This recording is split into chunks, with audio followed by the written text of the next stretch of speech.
નમસ્કાર, ગ્લોબલ એક્સપ્રેસમાં તમારું સ્વાગત છે. હું આપની સાથે ચેતન. આજના અમેરિકાના તારીખ 26 એપ્રિલ 2026ના મુખ્ય સમાચારોની આપણે વાત કરીશું. અમેરિકામાં રહો છો, અમેરિકાના રોજના અપડેટ જો તમે જાણવા માંગો છો તો ગ્લોબલ એક્સપ્રેસને સબસ્ક્રાઇબ કરવાનું ચૂકતા નહીં.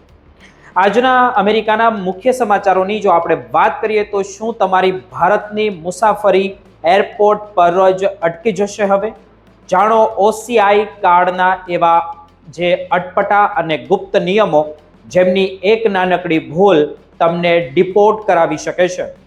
અને બોર્ડિંગ મિસ ન થઈ જાય તે માટે શું કરવું તેની ચર્ચા કરીશું. આ પછીના સમાચારોની આપણે વાત કરીએ તો અમેરિકાના એરપોર્ટ પર માત્ર 90 સેકન્ડની તપાસ અને તમારું વર્ષોનું સપનું ચકનાચૂર થશે. શું તમારો ફોન કે લેપટોપ તમારી જેલનું કારણ બનશે? જાણો સીબીપીના નવા ડરામણા નિયમો અને બચવા માટેની ખાસ સિક્રેટ ટિપ્સ શું છે એ હું તમને ચર્ચામાં જણાવીશ. આ પછીની સમાચારની આપણે વાત કરીએ તો શું 2026માં અમેરિકા હવે ભારતીયો માટે નરક સમાન છે? ટ્રમ્પના આકરા વલણ અને વધતી હિંસા વચ્ચે ગુજરાતીઓ પર મંડળાતું જોખમ. જાણો કેમ હવે લાખો લોકો મોંક મોડ અપનાવી વતન પાછા ફરવાની તૈયારી કરી રહ્યા છે. આ બધા જ સમાચારોની આપણે વિગતે ચર્ચા કરીએ. આપ જોતા રહો ગ્લોબલ એક્સપ્રેસ.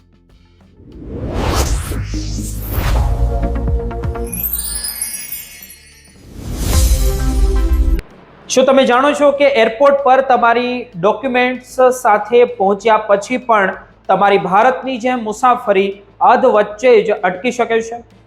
ઓસીઆઈ કાર્ડના એવા કયા અટપટા નિયમો છે જેમની એક નાનકડી ભૂલ તમને એરપોર્ટ પરથી જ પાછા મોકલી શકે છે? આજે અમે તમને જણાવીશું કે એવા ગુપ્ત નિયમો વિશે જે દરેક ઓસીઆઈ કાર્ડ ધારકે જાણવા ખૂબ જ જરૂરી છે. ભારતની મુસાફરી કરવાનું વિચારી રહેલા તમામ ઓસીઆઈ કાર્ડ ધારકો માટે આ સમાચાર જોવા ખૂબ જ અનિવાર્ય છે. કારણ કે ઘણીવાર લોકોની નાની નાની ભૂલોને કારણે મુશ્કેલીઓમાં મુકાતા તેમના પરિવાર હોય છે અને એરપોર્ટ પર પહોંચ્યા પછી ખબર પડે છે કે તેમનું બોર્ડિંગ મિસ થઈ ગયું છે. આ કોઈ મોટા કાયદાકીય ગુનો નથી હોતો, પરંતુ ઓસીઆઈ કાર્ડની વેલિડિટી અને પાસપોર્ટ ફેરફારના એવા નિયમો છે જેની આપણે અવગણના કરી શકીએ છીએ કે નહીં એ જાણવું ખૂબ જરૂરી છે. ઓસીઆઈ કાર્ડ ધારકો માટે ભારત આવતા પહેલા ચોક્કસ વેલિડિટી નિયમો અને પરમિશનની શરતો જાણવી ખૂબ જરૂરી છે, નહીતર તમારી મુસાફરીમાં મોટું વિઘ્ન આવી શકે છે. સૌથી પહેલા આપણે પાસપોર્ટ અને ઓસીઆઈ વેલિડિટીના નિયમોને સમજીએ, કારણ કે અહીં જ સૌથી વધુ કન્ફ્યુઝન જોવા મળે છે દરેક એનઆરઆઈ માટે. જો કોઈ ઓસીઆઈ કાર્ડ ધારક 41 થી 49 વર્ષની ઉંમર વચ્ચે પોતાનો વિદેશી પાસપોર્ટ રિન્યૂ કરાવે છે તો તે નવો પાસપોર્ટ 51 થી 59 વર્ષની ઉંમર સુધીનો માન્ય રહેશે. અને આવા કિસ્સામાં જૂનું ઓસીઆઈ કાર્ડ ત્યાં સુધી ચાલશે જ્યાં સુધી તમારો આગામી નવો પાસપોર્ટ ન બને. આનો અર્થ એ છે કે દરેક વખતે પાસપોર્ટ રિન્યૂ થાય ત્યારે ઓસીઆઈ કાર્ડ ફરીથી કઢાવવું જરૂરી હોતું નથી કે શું? પરંતુ આ નિયમ ચોક્કસ વય મર્યાદા પર જ લાગુ પડે છે. ખાસ કરીને જે વ્યક્તિઓને 50 વર્ષની ઉંમર પછી પહેલીવાર ઓસીઆઈ કાર્ડ ઇસ્યુ કરાવવામાં આવ્યું છે તેમણે ત્યારબાદ જ્યારે પણ નવો પાસપોર્ટ બને ત્યારે ઓસીઆઈ કાર્ડ ફરીથી કાઢવાની કોઈ જરૂર રહેતી નથી. આ નિયમ વરિષ્ઠ નાગરિકો માટે પ્રક્રિયાને સરળ બનાવે છે. ભારતીય ઇમિગ્રેશન ઓથોરિટીના જણાવ્યા અનુસાર 21 થી 49 વર્ષના વયના જૂથમાં ન આવતા ઓસીઆઈ કાર્ડ ધારકોને જૂના પાસપોર્ટ નંબર સાથે પણ ભારતમાં પ્રવેશ અને બહાર જવાની મંજૂરી આપવામાં આવે છે. એટલે કે દરેક વખતે અપડેટેડ પાસપોર્ટ નંબર હોવો ફરજિયાત નથી, પરંતુ આ સુવિધા માત્ર ઉંમરની શરતોને આધીન જ મળે છે. બીજી તરફ કમ્પ્લાયન્સ અને વેરિફિકેશનની વાત કરીએ તો દરેક ઓસીઆઈ અરજીની ઝીણવટભરી તપાસ થતી હોય છે. અને જો કોઈ અરજદારે મોટી માહિતી આપી હોય કે કંઈ છુપાવ્યું હોય તો તેનું ઓસીઆઈ રજિસ્ટ્રેશન કેન્સલ થઈ જઈ શકે છે અને તેને બ્લેક લિસ્ટ પણ કરવામાં આવી શકે છે. એટલે ડોક્યુમેન્ટ્સમાં પારદર્શિતા રાખવી અત્યંત દરેક અમેરિકામાં રહેતા ભારતીયો માટે જરૂરી છે. અને ફ્રી સ્ટ્રક્ચર્સની વાત કરીએ તો નવી અરજી માટે $275 અથવા તેને સક્ષમ ભારતીય રૂપિયા આપવામાં હોય તો તમે ભારતની અંદરની અરજી કરી શકો છો. તો તેની પર ફી $15,000 નક્કી કરવામાં આવી છે. ઓસીઆઈ કાર્ડ ધારકોને ભારતમાં આજીવન વિઝા અને મલ્ટિપલ એન્ટ્રીની સુવિધા તો મળે છે, પણ અમુક પ્રવૃત્તિઓ માટે સરકારી મંજૂરી લેવી ફરજિયાત છે. જેમ કે જો તમે ભારતમાં રહીને રિસર્ચ કરવા માંગતા હો તો તમારે FRRO માં અરજી કરવી પડે છે. આ ઉપરાંત મશીનરી કામ અને પર્વતારોહણ, પત્રકારત્વ કે પછી તબલીગી જેવી પ્રવૃત્તિઓ માટે અગાઉથી જ મંજૂરી લેવી પડે છે, નહીતર તમારી સામે કાયદાકીય કાર્યવાહી થઈ શકે છે. ખાસ કરીને પત્રકારત્વ માટે વિદેશ મંત્રાલયના જે એક્સટર્નલ પબ્લિસિટી ડિવિઝન પાસેથી મંજૂરી લેવી પડે છે. જો તમે ભારતના એવા વિસ્તારોમાં જવા માંગતા હો જેમને સરકાર પ્રોટેક્ટ અને રજિસ્ટર્ડ જાહેર કર્યા છે તો તમારે ત્યાં જવા માટે સ્પેશિયલ પરમિટ લેવી પડશે, જે નિયમ અન્ય વિદેશી નાગરિકોને પણ લાગુ પડે છે. ટૂંકમાં કહીએ તો મુસાફરી કરતા પહેલા તમારી ઉંમર અને પાસપોર્ટની વેલિડિટીને ઓસીઆઈ નિયમો સાથે ચોક્કસ ચેક કરી લેવી જોઈએ, જેથી એરપોર્ટ પર કોઈ મુશ્કેલી ન સર્જાય અને તમારી ભારતની મુલાકાત યાદગાર બની રહે.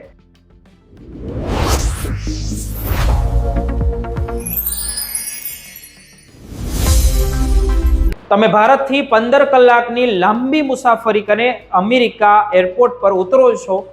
તમારો પરિવાર બહાર તમારી અમેરિકાની અંદર રાહ જોઈ રહ્યો હોય છે અને તમે ઘરે જઈને આરામ કરવાના સપના જોઈ રહ્યા હો, પણ અચાનક જ ઇમિગ્રેશન ઓફિસર તમારો પાસપોર્ટ સ્કેન કરતા જ અટકી જાય છે અને કહે છે કે સર પ્લીઝ ફોલો મી. તમને એક નાના અંધારા રૂમમાં લઈ જવામાં આવે છે અને તમારું લેપટોપ ટેબલ પર મૂકીને તેને અનલોક કરવાનું કહેવામાં આવે છે. શું તમે જાણો છો કે તમારી આ 90 સેકન્ડની એક ભૂલ તમારા વર્ષોના અમેરિકાના રહેવાના સપનાને પળભરની અંદર જ રોળી શકે છે? આજે હું તમારી સમક્ષ એક એવી હકીકત રજૂ કરવા જઈ રહ્યો છું જે અમેરિકામાં રહેતા લોકોને જાણવી જોઈએ, જે ભારતીય છે, જે NRI છે, જે ખરેખર દરેક ભારતીય અને ખાસ કરીને અમેરિકામાં વસતા ગુજરાતી ભાઈ બહેનો માટે જાણવી અત્યંત અનિવાર્ય છે. આપણે જ્યારે ભારતથી અમેરિકા પાછા આવીએ છીએ ત્યારે ઘણીવાર એરપોર્ટ પર સુરક્ષા તપાસનો સામનો કરીએ છીએ, પરંતુ જો તમને સેકન્ડરી ઇન્સ્પેક્શન એટલે કે બીજા તબક્કાની તપાસ માટે રોકવામાં આવે અને તમારી ડિજિટલ ઉપકરણો જેવા કે લેપટોપ કે ફોનનો જે એક્સેસ માંગવામાં આવે તો શું કરવું? તે અંગે મોટા ભાગના લોકો અજાણ હોય છે કે આપણે હવે કરવું શું.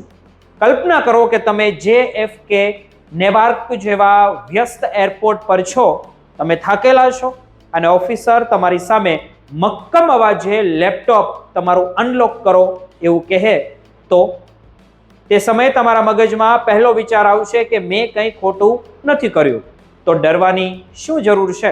પણ યાદ રાખજો મિત્રો, આ જ સૌથી તમારી મોટી ભૂલ છે.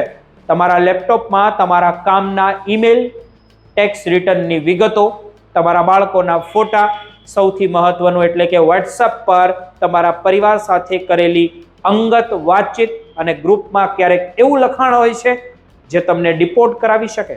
આ બધી જ વિગતો સરકારી ડેટાબેઝમાં કાયમ માટે સેવ થઈ શકે છે.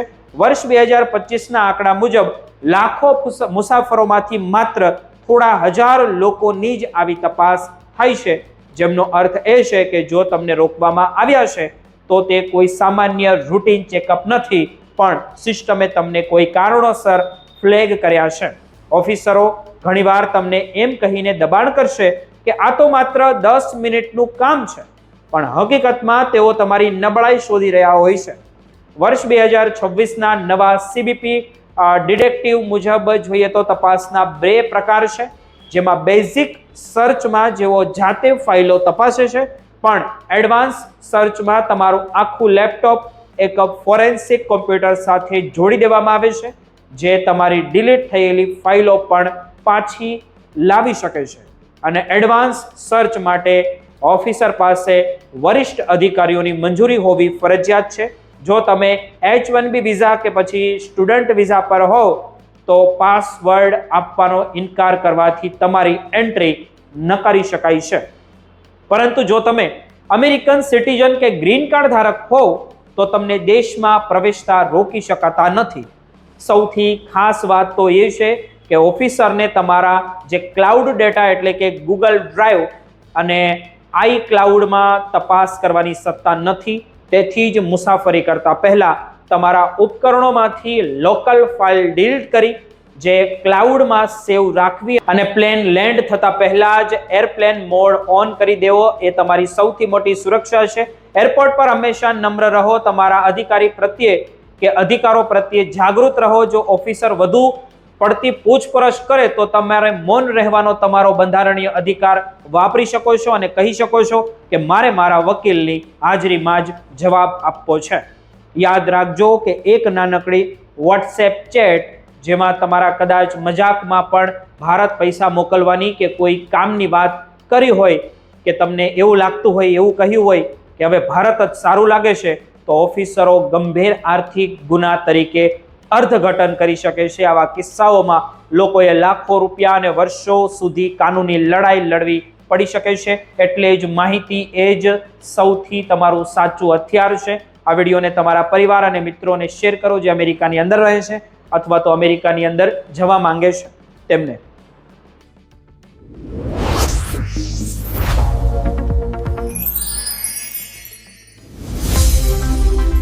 શું તમે અમેરિકાની અંદર રહો છો અથવા તો તમારા પરિવારના સભ્યો અમેરિકાની અંદર સ્થાયી થયા છે?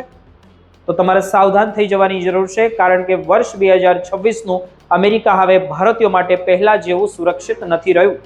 જે અમેરિકન ડ્રીમ પાછળ લાખો ગુજરાતીઓ પાગલ હતા તે હવે એક ભયાનક સપનું બની ગયું હોય તેવું આપણે બધા જોઈ રહ્યા છે.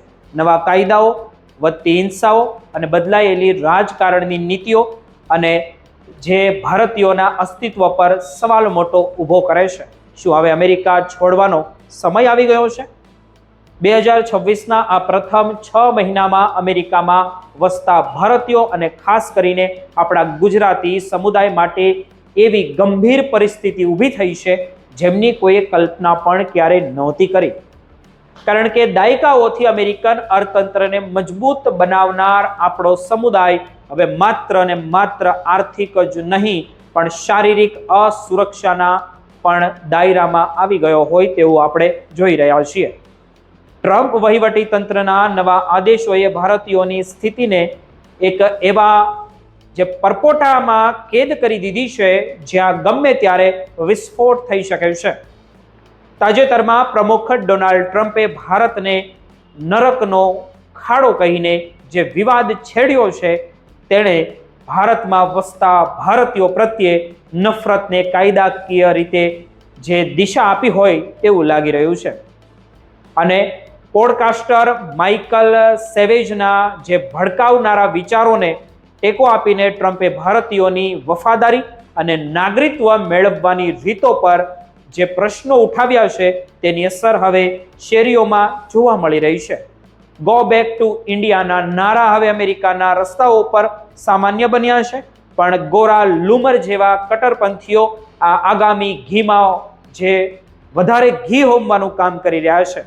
આ ભય માત્ર શબ્દો પૂરતો મર્યાદિત નથી મિત્રો, પણ તે લોહીની હોળી સુધી પહોંચી ગયો હોય તેવું લાગી રહ્યું છે, જેનું જીવંત ઉદાહરણ ન્યૂ મેક્સિકોની એનકોર મોટેલની ઘટના છે, જ્યાં આપણા ગુજરાતી ભાઈ કલ્પેશ પટેલ પર જીવલેણ હુમલો કરવામાં આવ્યો હતો. આ મોટેલ હવે જે ગુનાખોરીનો અડ્ડો બની ગઈ છે તેમ લાગી રહ્યું છે, જ્યાં ગુજરાતી માલિકોની સુરક્ષા હવે માત્ર રામ ભરોસે હોય તેવું લાગી રહ્યું છે. બીજી તરફ લુસિયાનામાં જેવી ઘટનાઓ સાબિત કરે છે કે બહારના જે જોખમીની સાથે ડાયસ્પોરાની અંદર પણ માનસિક તણાવ અને તેને પારિવારિક વિખવાદો ચિંતાજનક સ્તરે પહોંચી ગયા છે.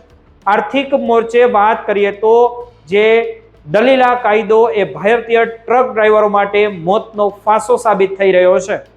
એક અકસ્માત બાદ બનેલી આ કાયદા હેઠળ લાખો ભારતીય ડ્રાઈવર્સના જ્યાં લાયસન્સ રદ થવાની ભીતિ સેવાઈ રહી છે, જેની સીધી અસર લાખો પરિવારના રોજીરોટી ઉપર પણ પડશે.